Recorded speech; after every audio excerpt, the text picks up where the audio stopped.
This is Orson Welles, speaking from London.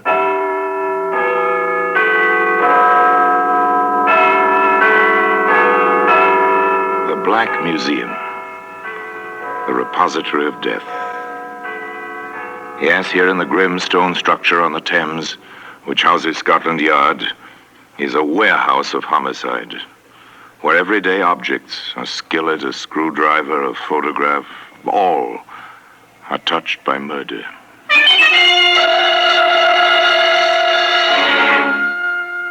Here's a .22 caliber pistol. It's a familiar object. You've seen one or its picture, never touched one. An elegant little weapon, blue steel, mother of pearl inlaid grip, beautiful in its dainty, snub-nosed wickedness. A lady's weapon, wouldn't you say, Pepper? Looks as if it wouldn't harm a fly. Pretty in its way, Inspector. Pretty and dangerous. There ought to be a law forbidding the manufacture of these toys. Every one of them is capable of death. Well, today, this little blue .22 can be found among the exhibits in the Black Museum.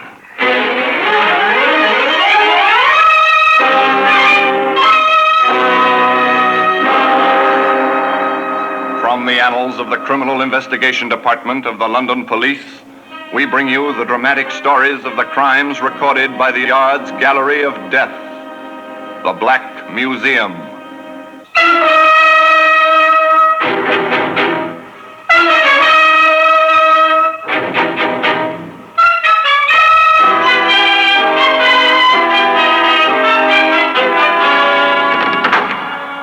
Well, here we are in the Black Museum. Scotland Yard's Museum of Murder. It's an impressive place, the kind of echoing awe which comes from a vaulted ceiling and somber lighting. Weird, fantastic, with a harsh, real fantasy that comes with murder. Here lies death, and so neatly. Each object placarded with a small white card labeled with black lettering, name, place, date, disposition of the case. Here's an odd-looking ashtray, soapstone. It's carved rather nicely with the crouching figure of a woman. Something decorative for your living room, but observe closely now the red-brown stain on the rim. Lift up the tray, hold it by the figure of the woman. Well, yes, it's comfortable in your hand, and suddenly, this is a weapon. Ah, here we are, a little blue .22. Well, it's silent now. It was silent, too, during Vivian Davis's cocktail party in London's smart, sophisticated West End. In Vivian's quite chic apartment. It was not destined to be silent, though. Not very long. It's a nice place, Vivian's apartment, if you go for ultra-modern glass and metal combinations. Nice people, too. Well, nice looking, anyway. Young men are quite impeccable. The young ladies are lovely, lush, well aware of the well-put-together attractiveness. Oh, yes, these are the chic young people. Larry, darling, have you been watching Vivian and Donald? What else, sweet?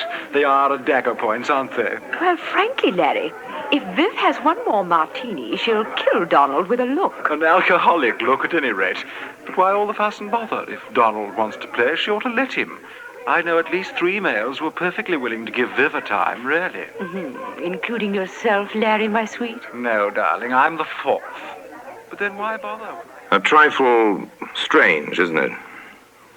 The ultra-sophisticated, the over-civilized, and yet, you know, beneath the polish, the same old jealousy that you can find in savages. Oh, yes, simple jealousy. For instance, at this moment, Vivian herself is approaching the chrome and plastic bar where Donald is mixing a drink. Donald, haven't you had enough? You're quite tight, you know. Am I? Really? I asked you, Donald, haven't you had enough? I don't believe I have. Will you have one, dear? I've had enough, let me tell you. This is my party. You might be polite enough to pay some attention to me and a little less to that strawberry blonde. Oh, she's quite attractive in a leggy sort of way. Oh, yes, quite elemental beneath the polished surface. An interesting situation. It continues, of course, as long as the party lasts.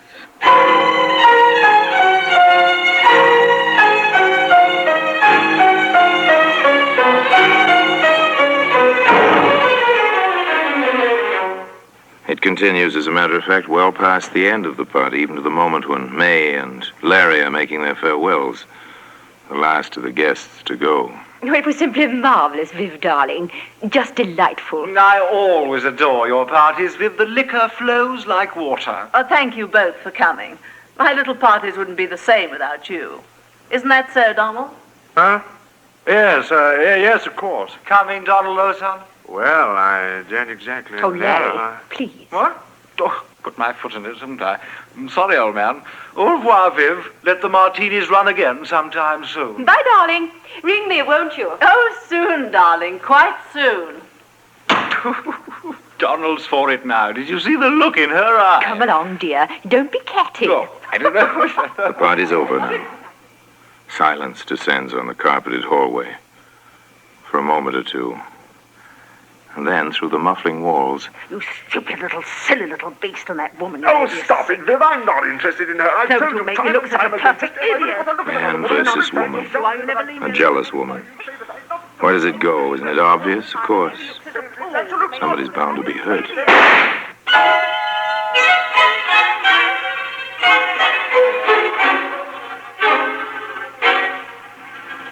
Inspector Summers and Detective Pepper arrive quickly from the yard. This seems to be the weapon, Inspector. A .22. Blue steel, mother-of-pearl grip. A lady's weapon, wouldn't you say, Pepper? Looks as if it wouldn't harm a fly. Pretty in its way, Inspector. Pretty and dangerous. There ought to be a law forbidding the manufacture of these toys. Every one of them is capable of death. Funny, What is? the body out here on the landing. Yes. Well, we'll find the reason for that shortly. Not much blood. 22s don't make much of a hole. Stay here, Pepper. I want the pathologist to see the body before it goes to the morgue. You know the procedure. I'll be inside with the prime and only suspect. Yes, sir. I understand.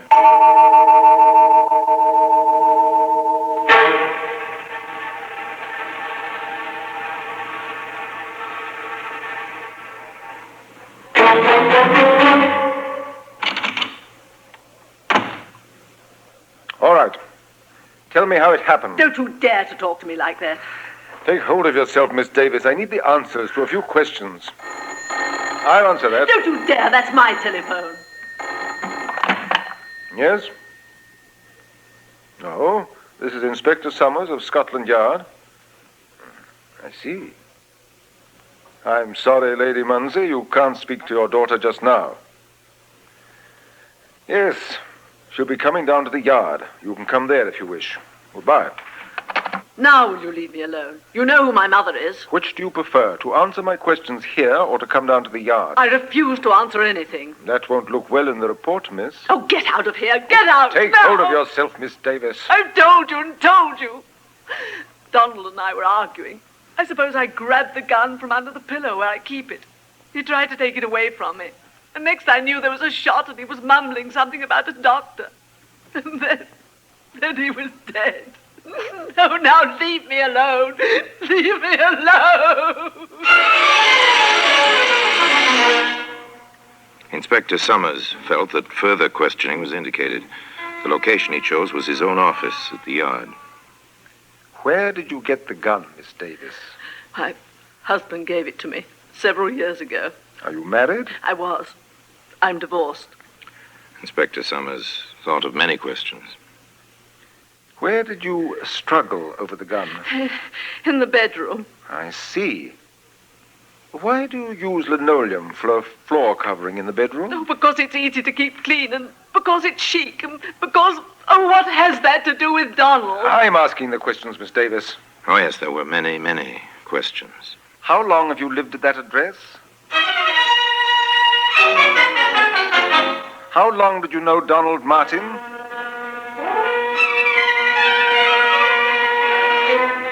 Have you ever bought any ammunition for that gun?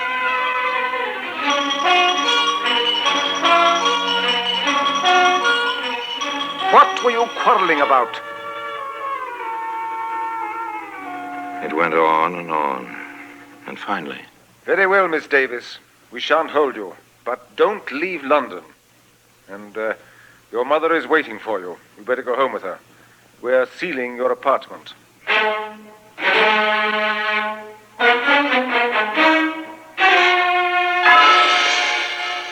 inconvenient matter, violent death from a gunshot wound. Apartments are sealed, people investigate. One's whole life is turned inside out. And then there are the experts.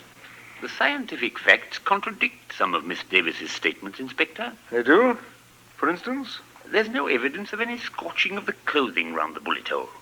From that fact and the spread of the smoke stain, I deduce that the gun was held from 3 to 6 inches from Martin's chest. As the blood ran down the chest, he must have been standing at the time. It would be practically impossible for him to hold the weapon himself in that position. Could he have clutched the barrel, say, in an attempt to take it away from Miss Davis? In that case, his fingers would be singed, or at least blackened. They're not. I do not believe that the man was touching the weapon at all when it was fired. An embarrassing conclusion, to say the least. And there were other things. I've checked Martin's shoes at the morgue, Inspector. Well? If they struggled in that bedroom, on that polished linoleum floor, his shoes would have had to scratch the floor.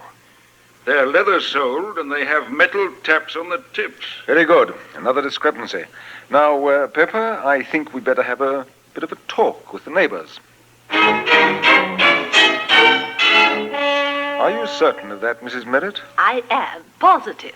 It's not the first time they yelled at each other, those two, and the walls are thin. Do you have it down, Pepper? Yes, sir. They had a quarrel about 2 weeks ago. He left. She leaned out of the window, only half-dressed, and shouted at him, "Laugh, baby, laugh for the last time." And then she fired a gun at him. Thank you. Now then, Mrs. Merritt, before the shot last night, did you catch any of the words they said? His? Oh, no, sir. But, well, her bedroom is next to mine, and I heard her say as clear as day and at the top of her lungs, "I will kill you." Thank you, Mrs. Merritt. Anything else? No, sir. Very well. Let's go, Pepper. All right, Pepper. I think we have the makings of a case. Pick her up. We'll book her for willful murder. And today, the little blue 22, which was to play such an important part in the case, can be seen among the other exhibits in the Black Museum.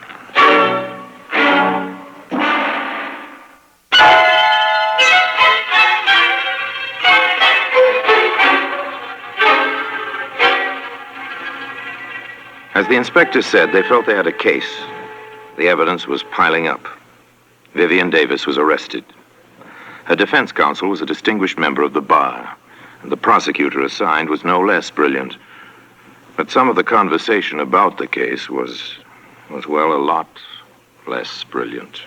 Why, if Larry and I had stayed, we might have seen the whole thing. And darling, those letters. Imagine leaving letters like that lying in your bureau drawer, where anyone might find them.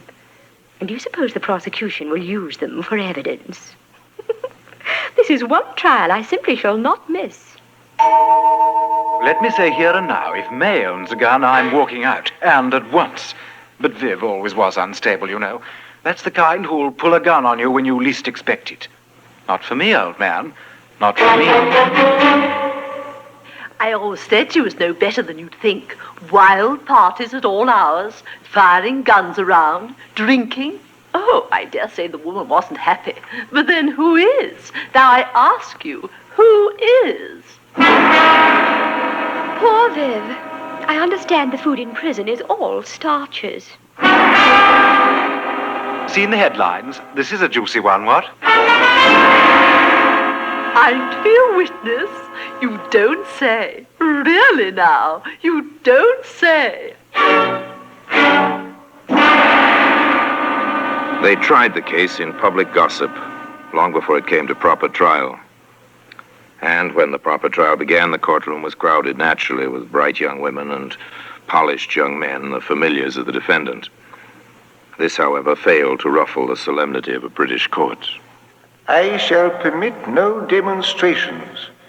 At the least lapse from proper decorum, I shall have the courtroom cleared. And that settled that. The trial proceeded. Vivian Davis, in simple black, sat in the dock between the two wardresses assigned to guard her. On the witness stand, the pathologist repeated his evidence and his conclusions with the prosecution. There was no cross-examination. With Inspector Summers, it was another matter. Inspector, you heard the prison doctor testify that when Miss Davis was admitted to the prison after her arrest, he found bruises on her arms and on one thigh. Yes, sir. And that such bruises might have been sustained in a struggle. Yes, sir. Very well. Now then, in your experience, have you found that when one person handles a gun, that person's fingerprints are usually found on the weapon? That has been my experience. However, if two parties struggled for possession of a certain weapon, would there be fingerprints? In most cases, no, sir. They tend to smudge or eliminate each other's prints. This weapon, which you've identified and which has been entered in evidence as Exhibit A, did you find this weapon at the scene of the alleged crime? I did. Did you examine it carefully? I did. Did you have it tested for fingerprints? I did. Did you find any? Yes, sir. How many sets? Only one set of prints were on that gun. Whose were they, Inspector? Now tell the jury, please, whose fingerprints were on that gun? Only my own. One more point, Inspector. You stated that you found a bullet in the wall of the bedroom, correct? Yes, sir. Have you any reason to believe this bullet was fired on the night of the alleged crime? It could have been fired at any time, I suppose. Thank you, Inspector. That's all. Mrs. Merritt, the eager next-door neighbor, had her proverbial day in court. Yes, sir. Just as I told the inspector, she screamed at him, hanging out of the window only half-dressed, and then she fired a shot at him. Counsel for the defense spent little time in the cross-examination of Mrs. Merritt. Madam, did you actually see Miss Davis fire a pistol or gun of some sort at the deceased? I heard the shot after she yelled at him. You said she was only half-dressed at the time. Is that correct? Yes, sir. Then you must have seen her. Well, I took one look, and after that I only listened. Why? Why, Mrs. Merritt? When a woman is in her condition, no other woman cares to watch her. I see. This is your opinion. It certainly is. Your Lordship, I respectfully request that the answers to the last two questions be stricken from the record as constituting an opinion and not evidence. Further, on the grounds that opinions are not warranted, as the witness is not qualified as an expert. Well, The clerk will strike the last two answers from the record, and the jury is instructed to ignore the testimony. Proceed. No further questions. Thank you, Mrs. Merritt. Back and forth, the battle raged, a battle for a woman's life. The case for the Crown was ably presented. The defense, by cross-examination, by objections in the record, sought to upset testimony to establish points which could be played upon later, the climax of the trial, when Vivian Davis herself took the stand in her own defense. Now, Miss Davis, you understand the seriousness of this situation. of course. I refer to the testimony that you once fired a gun at Donald Martin from your bedroom window. Is this true? No, it's not true. What did happen that evening? He'd come to see me. He'd asked me for money to pay a gambling debt, and I refused. We quarreled, and he left. I was furious, and I called to him from my window. Then I went back into the room and fired one shot to make him think I'd killed myself. What happened then? Oh, Donald... Mr. Martin came rushing back, and we were friends again. Miss Davis, have you ever pointed a weapon at Mr. Martin? No, never. Have you wanted to? No, never. Did you shoot him the night he died? No! Have you any recollection of his having spoken to you between the time he was shot and the moment he died? I'll never forget it as long as I live. What did he say? He said, I wish the doctor would hurry. I want to tell him that this was an accident. It's not your fault. He said it over and over. And then he was dead. Thank you, Miss Davis. Your witness. Pull yourself together, Miss Davis. Yes, Yes, sir. Very well. I submit, Miss Davis, that the truth of your first public quarrel is, as it was stated by a previous witness, that you did fire out of your window at Mr. Martin. Oh, no, never. I fired in the room. I wanted to frighten him. Miss Davis, is this your pistol? Yes. Is this the weapon which killed Mr. Martin? Yes. And on the night this gun, your gun, killed Mr. Martin, you had a quarrel, a second quarrel. Yes. You were, to put it simply, jealous of his behavior with other women. Oh, I was so jealous, I threatened to kill myself. You threatened to kill yourself? Yes. Then why did you shout, "I will kill you"? No, I never said that. What did you say, Miss Davis? I may have said I'll shoot myself. The other, I never said. Why should I? I was jealous, but that was because I loved him. Oh, you've got to believe me. I loved him. I did. There was more, much more, over and over, but they never managed to shake her on the essential points. I never pointed a gun at Donald in my life. And, of course, I never said I'd kill him. I said I'd kill myself. at long last, with Vivian Davis on the verge of collapse, the prosecutor let her go. Shortly thereafter, the defense rested. Summations were brief. For the prosecution, This woman is guilty of the crime with which she is charged. There is no doubt in our minds, nor should there be any in yours, that she held the pistol and fired the shot. for the defense, It is clear that no woman kills the man she loves, despite the violence of their quarrels. This was an accident. It is clear that it was an accident. the presiding justice was clear and concise in his charge to the jury. Gentlemen of the jury, in conclusion, let me advise you there are 3 possible verdicts you may return under the present indictment. Guilty of murder, guilty of manslaughter, or not guilty of any offense. I commend the accused to your most painstaking deliberations.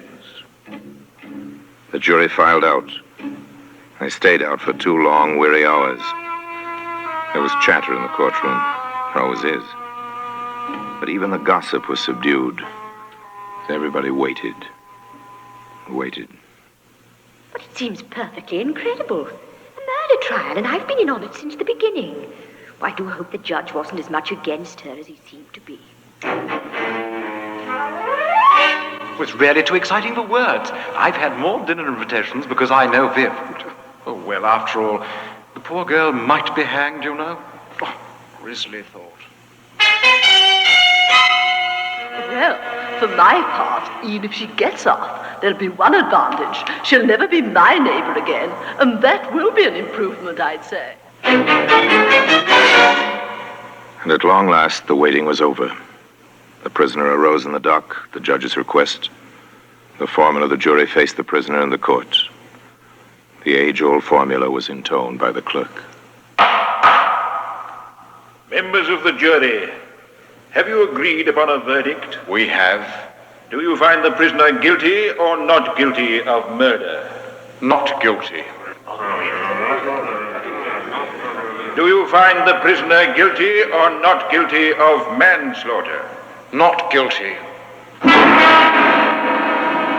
Yet, despite that verdict, the little blue 22 can be seen today among the exhibits in the Black Museum. Yes, they let Vivian Davis go free. In many minds, the question was, and still is, did Vivian Davis get away with murder? Frankly, I don't believe anyone gets away with murder. Murder stays with a killer, twisting mind and heart and soul, even in the unsuspected and therefore unsolved cases. Where Vivian Davis was concerned, perhaps the real crime was insecurity and the kind of violent jealousy that grows from fear. And now, until we meet again next time, in the same place, and I tell you another story about the Black Museum, I remain, as always, obediently yours.